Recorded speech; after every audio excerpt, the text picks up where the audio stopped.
Welcome to Constitutionalist Politics Podcast, aka CTP. I am your host, Joseph M. Leonard, and that's Lenard.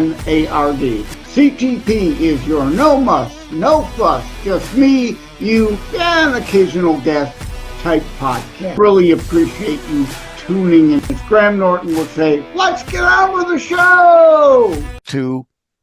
Hello, everyone. Welcome to another episode of Constitutionalist Politics Podcast. Joining me today will be Scott Holman. And before we bring him on, I just wanted to say, normally the extended show notes can be found at Buzzsprout, where the show is primarily housed, even though it's on 20 plus audio platforms, 5 video behind the scenes platforms. But I say that because if you go to Buzzsprout and look at the transcript, there you will find the extended show notes with related links and bonus material. And I'm pre-saying that today's bonus, normally I don't decide what the bonus material is until I'm rushing at the last minute to put the show up. But today I've already pre-decided I'm going to have the Liberty Beacon piece, music, TV, movies. It will be known why in a minute that makes sense. So at any rate, welcome to the show, Scott Holman. How are you? Thanks so much. I'm good, Joseph. I really appreciate the invite. I'm excited to talk about filmmaking and art and I guess some religious stuff. Yep, absolutely. See where you take the interview. Yeah, we'll get to the more serious stuff at the end. I want to start lighthearted. And the first obvious question, though, is like, cue the who. Who are you? Who, right? Where were you born? Where were you raised? Where are you now? That kind of bio background stuff. Yeah, I was born and raised in northern Wisconsin in the Northwoods there. It's kind of like a Canadian lifestyle, boreal forest, wild place with beyond the farms of the middle America. And what was the rest? When, where, who, how. My grandparents moved there after World War II. My grandma was born there and raised there before that. And she, actually, my grandparents one just passed, and the other one's 98 right now. So World War II vets. So that's been interesting. Like their whole life's been interesting. I feel like our family's very like disconnected and like lived in different states every generation, except for like we have some connection to Wisconsin still. As far as like my creative world, I played a lot of music back in the 90s and had a filmmaking program that was really cool in our high school. And that eventually led me to continue on in the process of storytelling. And I've got a couple of films out now about music and music and connection and processing trauma through music, which we'll get into. Oh, absolutely. And I'm in New Zealand now. Oh, you're in. Oh, okay. I'm in New Zealand now, but this is I've been to like 40 some countries traveling, but this is like my 6th country I've lived in, my 8th year living abroad from the States. Interesting. So, the next thing I wanted to get into was, hence why the transcript bonus will be music, TV, and movies piece. You had a band. You had a couple records. So let's talk about that first. Yeah, so back in the 90s, if anyone remembers, a lot of live music, and it was kind of like there's raves, but it was live music was still like the big thing. And I was really hooked on like Nirvana and Weezer and those like grunge bands and alternative music bands. And so were a lot of my friends. So we had our neighbor passed and our parents bought the next property in the countryside in like the forest. So we had this whole house that became like a music studio for us when we were teenagers, and like everyone in the town that we were kind of friends with, skateboarding, snowboarding, music community, like brought all their instruments and left them there. So I like basically had access to a music studio and my whole teenage high school years. And we mostly just played for fun. But then out of that kind of creative play space, I formed a band with some friends, and I was just a second guitarist playing kind of more their music. but we did an album and played it around the state, played a bunch of bars and stuff as teenagers. And then I formed a band of my own with them kind of helping me record it and produce those songs into proper songs, and then made that album, and then went and toured that around the state a bit. And then I moved and went to photography and film school in Minneapolis, which is kind of like the nearby city. There's like Milwaukee, Minneapolis, and Chicago, all like 3-4 hours away. Minneapolis is the one that kind of drew my attention. All of America, yeah. Exactly. Love that place. Out of the old, what ballpark did that used to be? Home plate still there in the mall. Like there's a bleacher seat up there still that they've still got up there. I don't remember what ballpark it was. That's funny. I didn't know that history, but yeah. Oh, you didn't know that? No, but it's actually really interesting because it's one of the they have a lot of innovative things they do in Minneapolis. One of them being they have a large music history with Bob Dylan and Prince and a bunch of like really cool indie bands and a cool hip hop scene. And it's still going to this day, but they also like innovated with like electric train systems back in the time I lived there, like early 2000, like 20 years ago, 25 years ago, they started.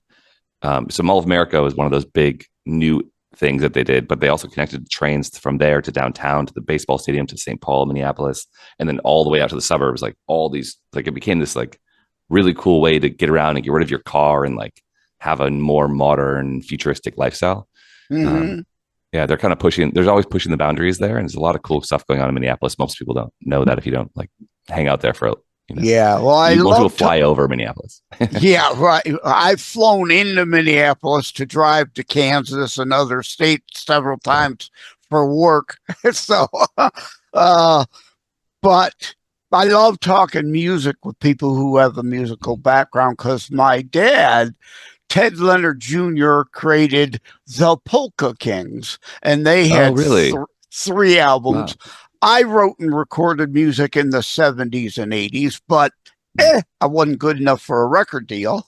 But today, anybody can record anything and put it online for 99 cents. So it's like I was born too early, I guess.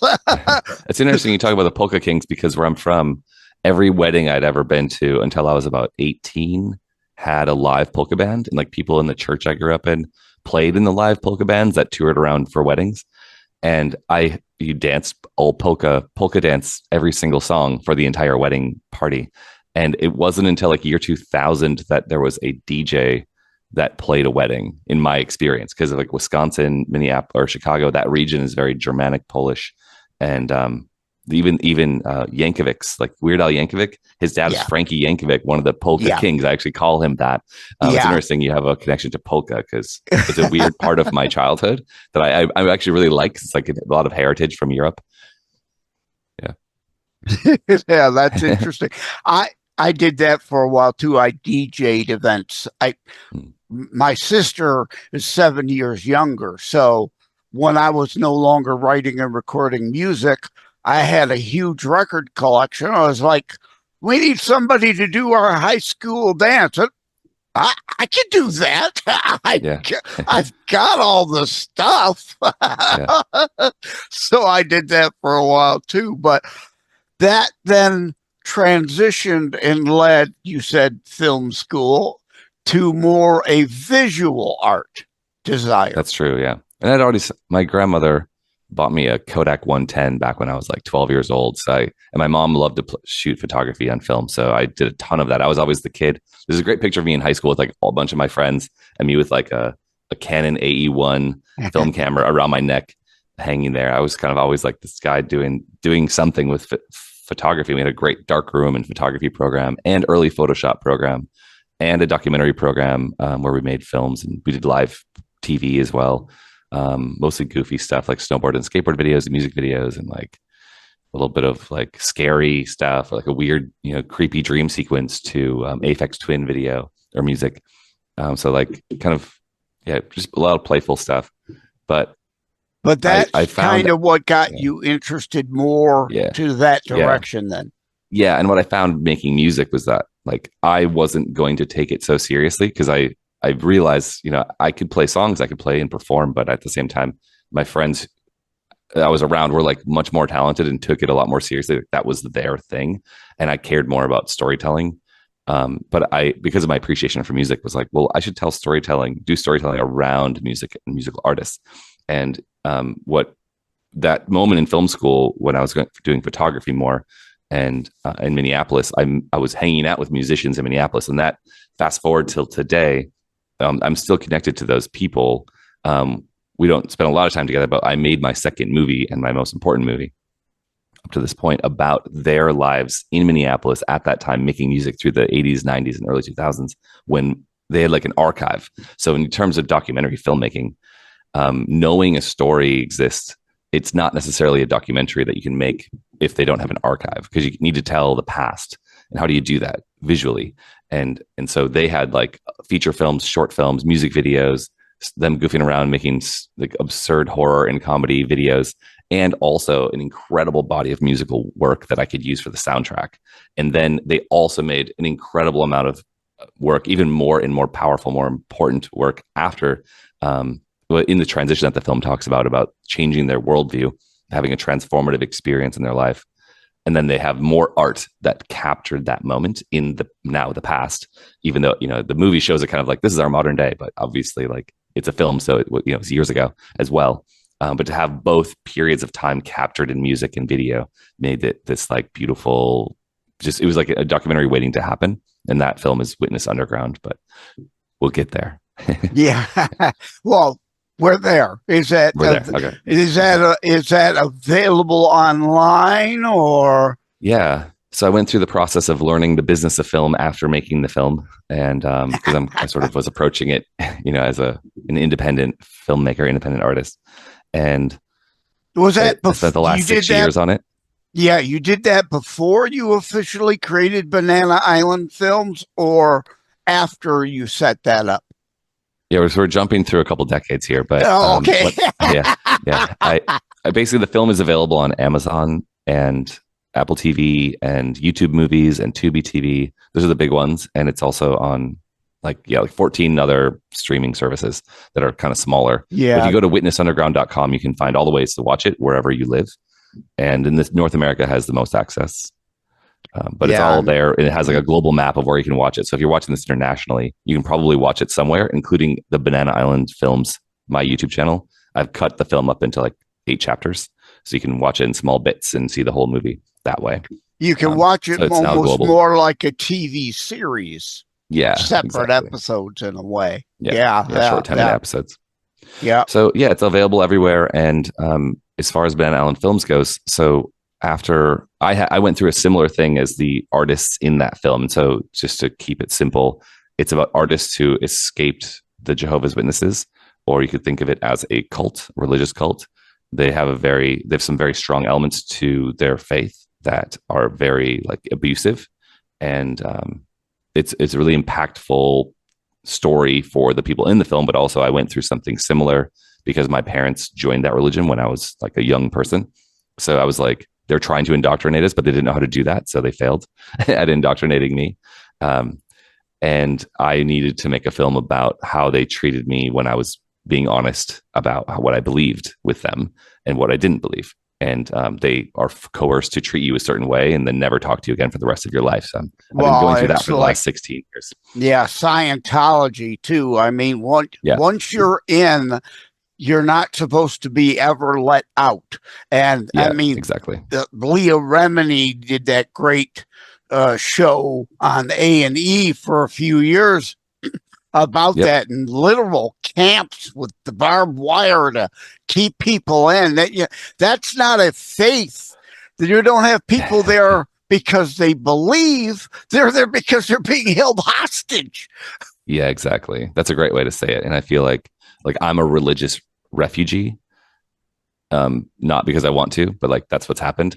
And the people that are in it are, what did you call them? Held hostage. They're held hostage, but with a mental prison, with self-policing, with brainwashing tactics, with manipulation, with coercion. Yeah, since you like music, we both like music, and we both like movies. I'm not a movie critic per se, but I do sometimes write online reviews.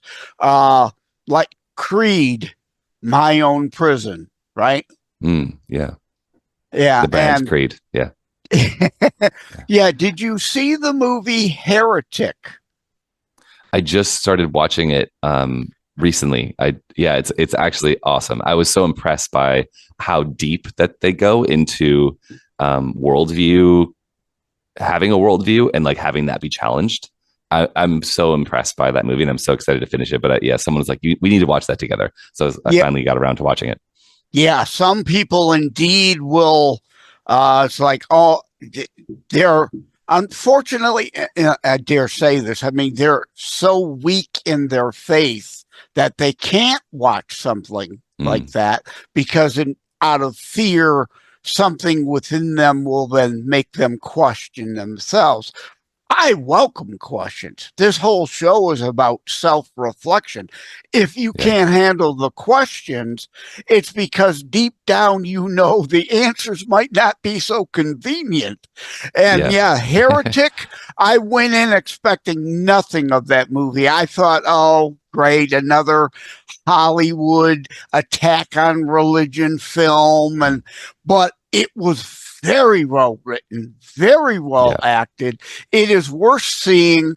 And again, if you're indeed strong in your faith, you should not have a problem with the questions that arise within it.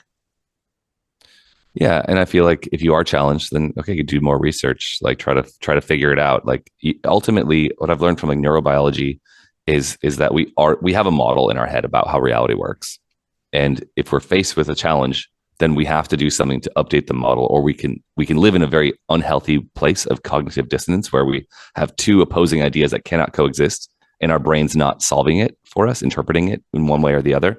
And it's good to go figure that out. You need to update your model whenever new information is presented. And it's okay if it's challenging. It's healthy to do that because we're always growing. There's always an infinite onion layer being pulled back about, getting to the core of an idea or how reality works. Yeah. And no one knows. Actually, no one has an actual answer. If you're confident, it's actually a problem, I think. And I think even Scientology, which I'm not a fan of, has some validity to it if it were indeed truly all about free will.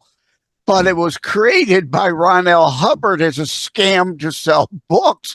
And Leah Remini exposed that's basically what it's continued to be. They'll rewrite a book, a line in a book, and you're forced to buy it to replace the existing book. It's like a money laundering scam type cult. There's very little religion or faith in it, but calling it a religion gets them federal breaks.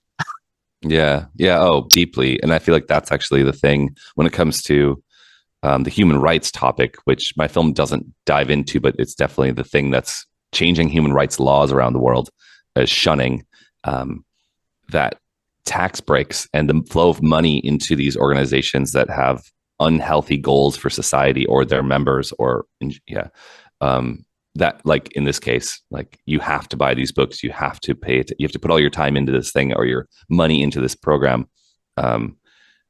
They shouldn't be getting tax incentives if they have been found guilty of crimes that already exist in our nations or states.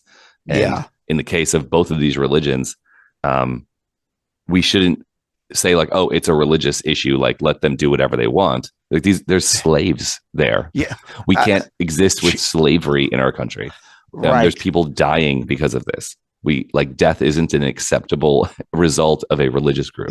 But it seems like for some people, the slavery issue is always only about the American Civil War and Lincoln being killed so people didn't get the reparations, the 40 acres and the mule they were supposed to get. So now they want to steal money from those who never held slaves to give to people who never were slaves. It again comes down to the money scam, it seems. And I would like if we actually dealt with actual slavery that's existing right now. It's going on all over the place still. It's a huge issue right now. You won't get a peep out of them about that. No, it's about because they're making money on it. In? Yeah. Cash. And I say that about it. I was born and raised Catholic. but this is not a Catholic show. Or yeah, no, you gotta keep a sense of humor. That's great. But as my friend Pastor Rick says, I'm definitely not your average Catholic. In fact, I call Francis the nincompoop because he's more interested in worldly communism than Christ and Catholicism. But I don't care if it's a Catholic, Presbyterian, Lutheran, a Presbyterian, whatever your flavor of church.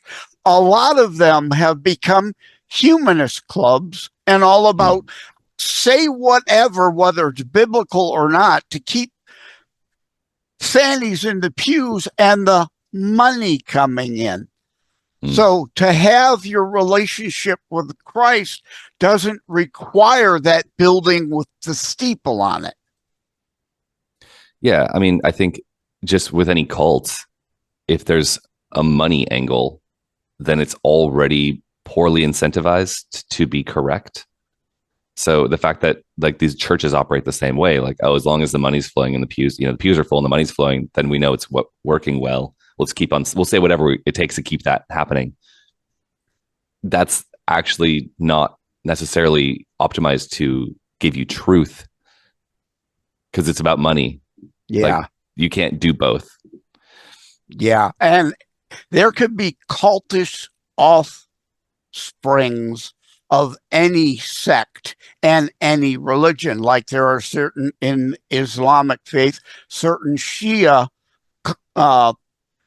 some would say cults that believe they are to hasten Armageddon. Well, that was also Om Srinyoko, who I discuss in my Terror Strikes book, a Christian offspring cult that believed, hey, we can engage in terrorism because hastening the day of Christ's return is a good thing. And nowhere in the Bible does it say, so evil, be complicit in evil for that supposed end good.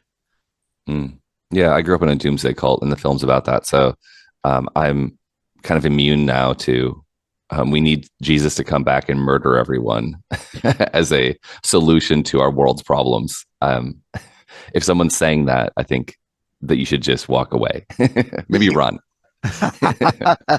Yes. You shall be known by your fruits, and you must sow to reap. Or yeah, I said it right that time. A lot of times I get it backwards, but if you aren't sowing good, you're complicit in the evil, I always say. Yeah. If anything, how does this go? I feel that Christianity in general, well, religion in general, let's not say Christianity, religion in general has a long history of getting really good people to do things that would be objectively harmful to others. And ultimately in my life, I feel like as long as there are no victims, you can do and believe whatever you want. But as soon as you have victims, if people are getting hurt in some way, taken advantage of, or physically hurt, mentally hurt, emotionally, like, we have victims and it's not acceptable. And religion's a really good model of getting great people to do bad things. Yes, good can come from it, bad can come from it. Our entire nation, hence the name constitutionalist politics. Constitution, as Adam said, made for a moral people, and our Judeo-Christian foundations based on biblical free will. But my free will and my rights end at your nose. I can't punch you in the face just because I feel like it. It's a good line to draw. Yeah. I may want to, but like, I want to punch you, but I'm going to have to get a lawyer. Yeah. We're going to have to talk about it.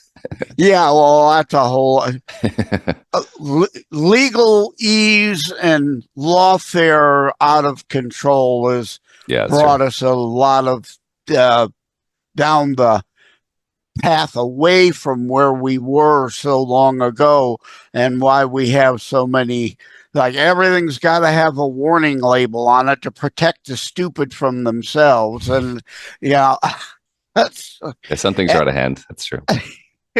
At any rate, indeed, what drew me to you was in your bio on full disclosure, Matchmaker FM. That's a site where podcasters and guests can manage to come across each other.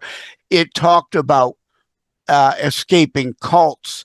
So I felt that indeed an important discussion to have on this show. However, someone wants to define cult, but I think you and I agree in where we draw that line. If people are literally being held behind barbed wire fences and gates, it's a cult. You're not there of your free will.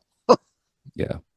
There's a great, the bite model. Well, first of all, most of the cult experts that are around today that are still active, Stephen Hassan being one, Jan Jelalich another one.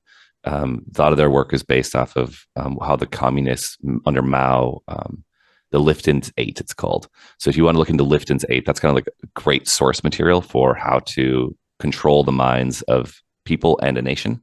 And then like Stephen Hassan kind of simplified things onto bite model, BITE, so behavior control, information control, thought control, and emotion control. So those four, if you have a group that's doing that, it doesn't need to be a religion. It could be political. It could be the bake sale. It could be your company where you work at. If people are controlling, another one is bounded choice, which is Jan Jelalich's kind of thesis, is about you have four elements, and one of them is a charismatic leader. It could be a group of leaders that have the connection to God, a transcendent belief system that you are part of something special, or you will attain something special if you continue on this path. And then usually I can't remember the other elements, but ultimately they are not. You feel like you're making choices, but it's what the group has told you are your options, or is your only option. Nose to that choice. Yeah. The illusion of a choice. You can drink the poison Kool-Aid, or you could take the poison pill. The illusion of a choice, it's bad, negative to your health, either way you choose. Right. In the case of my family and the Witness Underground topic of the Jehovah's Witnesses, the bounded choice that the active members, who are the real victims here, have to make is they're presented with if you want to live forever on earth, which is what their version of heaven is, live forever on earth as a human, you can't talk to your child or anyone who's left the religion or doesn't believe or has said something questioning the faith. If anyone says something questioning the faith, you should fear them, because if you talk to them, you're opening the door to something that could challenge your faith. And if, obviously, like you said at the onset, if your faith is so weak, like that's a signal, a red flag, right? Right. They can't talk to me because they will be killed by Jesus or God, however you want to look at that, because they opened the door to communication with someone. But yet a whole lot of devout Jehovah's Witnesses have died. They're in cemeteries. They're not living forever on the earth, right? Actually, yeah. The last time I talked to my grandparents, last two times, the one that just passed last week, I was like, so when you first joined the religion, you were really happy to say that, because they read the book from 1925 that said millions now living will never die. And it was like, in the book, first page is like proof conclusive that millions now living will never die. And we bring that book up in the film, but that hooked my grandparents in the 80s, early 90s. And I was like, so how do you feel about that now, 2024? And that's a few months ago. And they're like, well, I'm pretty certain I'm going to die. And it was like, okay, so you're updating your model. Like they hooked you, 50 years ago with this idea, and now you realize that it's not true. And everyone who's ever read that book is also dead. So you have to understand, like, if they're the direct connection to God, and that's what they wrote, actual proof that they won't die. Join us. You won't die. Like everyone else who's ever come before has died, and every one of your peers is now dead. So, okay, well, what do you believe now? Do you believe that they are the source of truth with proof conclusive about anything at all? I feel like at some point you kind of have to question reality again, or update the model.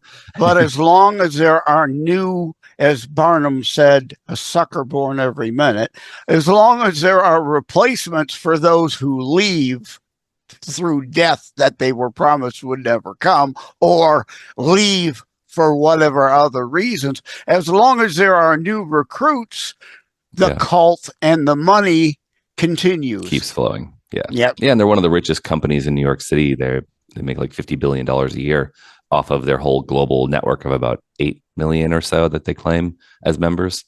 And most of them are buying books. It's exactly the same model as Scientology. And it was exactly the same as the founder. He sold a clothing company, started a book publishing company, and that became a religion. Surprise, surprise, you had to buy his book. And he kept on coming out with new books. Sounds just like Ron L. Hubbard in Scientology, yes. Actually, I met a guy, when I first started I did a crowdfund for the movie back in 2018, and one guy who had left the religion, he went to MIT and then kind of questioned his faith, and then he ended up being a pretty big voice in the 80s and 90s against the religion. Alan Feuerbacher, who has sadly passed recently, but he invited me into his house, and I was living really close to him, and he has this basement. He said he spent over $125,000 to collect every single piece of literature that religion has ever produced. Throughout over 100 since 1879 or something. He literally had the entire archive of everything, and he was like, he had another. It was the coolest thing in the world. He had this like bookshelf amongst the entire super library in his basement that filled the whole basement. This one bookshelf, he's like, I figured out where the source material came from for all of their ideas. And he had this book of, he's like, this is what was written in 1930, and then this person in the religious leader or this writing group copied and plagiarized all of this information and made it their own. But it was like super fringe, super right, super like really crazy conspiracy theory thing. And it's like that had been slammed publicly, but then like this religion's like, oh, that's our idea. We want that idea. Like, really? You want that crazy idea? Oh, and throughout all history, all the religions, the Catholic Church, the Easter Bunny for Easter, co-opted from the fertility gods, right? Yeah, and to make it part of that, to try to, in a way, be inclusive and draw others in. And draw in the pagans. Christ was not born on December 25th. Yeah. But you'll have people freak out if you dare deal in that reality, but it's not what matters on Christmas Day. What matters is the tradition and the why, the symbolism of why we are celebrating it, not the fact that it's technically not the correct day. Yeah. Actually, you ever watched Zeitgeist back in the 90s? There's like a 3 documentary part series. Familiar with it, but no, didn't watch. So in Heretic, to bring it back to your plug of that great movie, he brings the young women into this room, which has all these paintings of art with Krishna, with Egyptian Horus, and he's like, all of these different deities and faith groups have all the similarities. Yeah. He was killed by the state and dead for 3 days, ascended to heaven. He was also born a virgin, and just like all these kind of mythical elements to it that are similar to the Jesus story. And I haven't read the Jefferson Bible, but as I understand it, it's like all the non-supernatural elements of the Bible. Is like the president of the United States like made a Bible that didn't have all the supernatural stuff in it. And it's like, well, what did Jesus actually say of value that didn't relate to these 17 other religions that are just copied from them? Which I found interesting. And this kind of stuff is all taught in theology school. Like I've talked to lots of different ministers and priests who this is like 101 Christianity. Like, hey, this is what was borrowed from the Babylonians. This is what was borrowed from the Canaanites. This is what was borrowed from the Egyptians. This is what is similar to, the Krishnas. And like people might bring this up, but like ultimately their role isn't to teach like deep history and philosophy that's deeper than like the surface level stuff. Their job is to like make sure that people have their emotions cared for when someone's born or dies in their family, and comforts them in the time of need, and makes them feel like they belong and they're part of a community, so that their mental health is like has like a net to land in if they're going through a hard time. Like that is still the value of religion, in my opinion. And it bothers me that no one's figured out how to do that outside of the religion model. So it still exists because it actually provides really important value to society in those times of great need that we still like no one really knows what happens in the transition from death. There's no proof. Yeah. Since we had technical difficulties today at the beginning, I don't remember exactly when we started to know where to really end it. So I do want to start wrapping it up. Okay, but sure. Yes. Before we get to the full end wrap up, is there anything else we've not discussed that you'd like to put out there before we indeed conclude? Well, yeah, to go back to Witness Underground, it was a life's work. I've got 10 years of interviewing people about their leaving a religious group, specifically the Jehovah's Witnesses in most cases, but that turned into this movie that became my greatest life's work at this point. And I spent 6 years trying to get this social impact film out into the world that isn't so much about being anti-religious. It's really about helping people understand what the Jehovah's Witnesses really are, how they work, in a very gentle and like neutral way, that if you're an active member of that religion or you have family in it, it's not challenging to the religion, but it does show you some of the insidious elements of a cult. And I feel like it's something that the world doesn't understand. Most people just say like, oh, they don't celebrate Christmas or birthdays and they're not really Christians. And that's like kind of where it ends. And we start there. You're right. Those things are true, but there's so much more to it. And ultimately there's human rights things that are going on. There's really abusive elements to this group, but not just this group. It's not just the Jehovah's Witnesses that are a problem. The film was invited to Decult, the Cult Awareness Conference, the first of its kind in the world. And at that conference, and that's why I'm in New Zealand now, because, well, first of all, it's awesome to stay here. I like it a lot. But that conference brought me here and it brought the film here and it sold out as an international premiere. The film did 9 film festivals before that. So it's like a great end cap, but the right kind of organization to recognize the film for its importance in the world. And I would love for you to go watch it, because it's not just a thing that I made or think about my cool friends.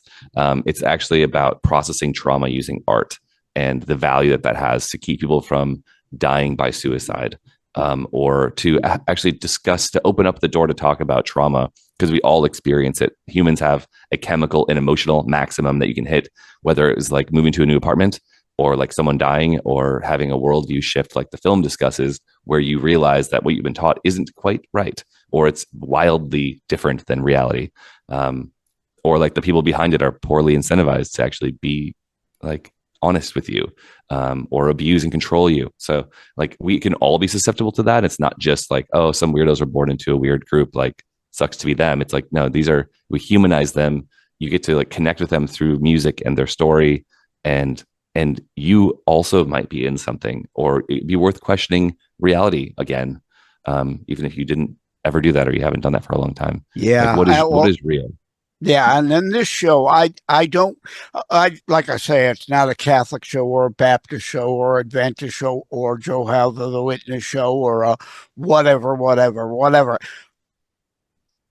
I always say Satan wins if we are at each other. If we can focus, I don't want this show to necessarily challenge someone who may be happy as a Jehovah's Witness. So they've probably not made it to this point in this episode if they are. But if you are and you're there, again, if we can remember to focus and stay Christ-centric, and be together as brothers and sisters on that, then moving towards something positive, that's good. It's Satan wins when we're at each other's throats. And that's even true of the other religions, right? My Terror Strikes book is not Islamophobic. It's not, all Muslims are terrorists or terrorist sympathizers. Yeah, it's not that. Like I said, the Om Sri Christian cult is in there too. There's good and bad in all these things. And if we could focus on the things we could come together on, it would be a better world. I'm totally with you. Like dividing communities, making you feel separate or other from a different group is actually super insidious in society. So I appreciate that that's your goal and how you see the world. Yeah. And so website where people can reach out to you? Yeah, witnessunderground.com. I also, my film production company is Banana Island Films. So you can Google that. There's a bananaislandfilms.com. And I have another film out there if you want to check out music scene in Vietnam. uniting people from many, many different cultures together through music. That one's called Hanoi Mixtape at hanoimixtape.com. Interesting. I like that concept. But of course, what immediately comes to mind is good morning, Vietnam, right? Yeah. And I grew up with Vietnam War refugees and veterans who worked with the CIA in Wisconsin, a lot of the Hmong people from the Himalayas, the low Himalayas. And so I had this deep interest to like go there and see what it's all about. Because in my band, when I was an active Jehovah's Witness, my primary band member was a Hmong child of Hmong refugees. And I was always curious about their culture. I ate their food and like got to know them a bit. And so I was drawn to go check it out. I ended up living there for 5 years and got really embedded in the music and art scene there and made a film about it with my Vietnamese friends. Cool. And so I feel like I had to go figure out why is everything I have to sign before I do my taxes or I get a new job is about like there's something in there about the Vietnam War. It had a really big impact on American culture and a big topic for like resistance to the authoritarianism of the state with the draft and whatnot. And like, do we actually want to fight communism? Is that actually like, why is the capitalist system so against this? Is it really such a problem? Or maybe there's something valuable there. Like maybe we should have a balance like Europe does where they have state socialism and provide healthcare and show dignity to our society. We already do. We have Social Security. There's a socialist construct, right? Exactly. But we pay into it, therefore we are entitled to it. But giving it away to everyone who hasn't earned it, the communist model, then Cloward and Piven bankrupts it. But that's a whole other topic. Yeah. So thank you, Scott. But I wanted to see that first person, it's still a communist military controlled state. So it was really interesting to live underneath a communist regime. And actually, side point, growing up in the Jehovah's Witnesses felt a lot like a communist state. Like, it's a very Orwellian. So like for me, I was like, oh, this is actually normal for me. Oh, there's police walking around watching everything I do. Yeah. And they're wearing normal clothes. They're secret. Like I grew up in that scenario. Jehovah's Witnesses are actually super commie. Total topic for the next time we hang out. Yeah. All right. Thank you, Scott Holman, for stopping by. Take care. God bless. Take care. See you. Thank you for having tuned in for Constitutionalist Politics Show. If you haven't already, please check out my primary internationally available book, Terror Strikes, coming soon to a city near you. Available anywhere books are sold. If you have locally run bookstores still near you, they can order it for you. And let me remind, over time, the fancy high production items will come. But for now, for starters, it's just you as a very appreciated listener by me. All substance, no fluff, just straight to key discussion points. A show that looks at a variety of topics, mostly politics, through a Christian U.S. constitutionalist lens. So again, thank you from the bottom of my heart. Take care. God bless. Like and subscribe to Constitutionalist Politics Podcast and share episodes. We need your help.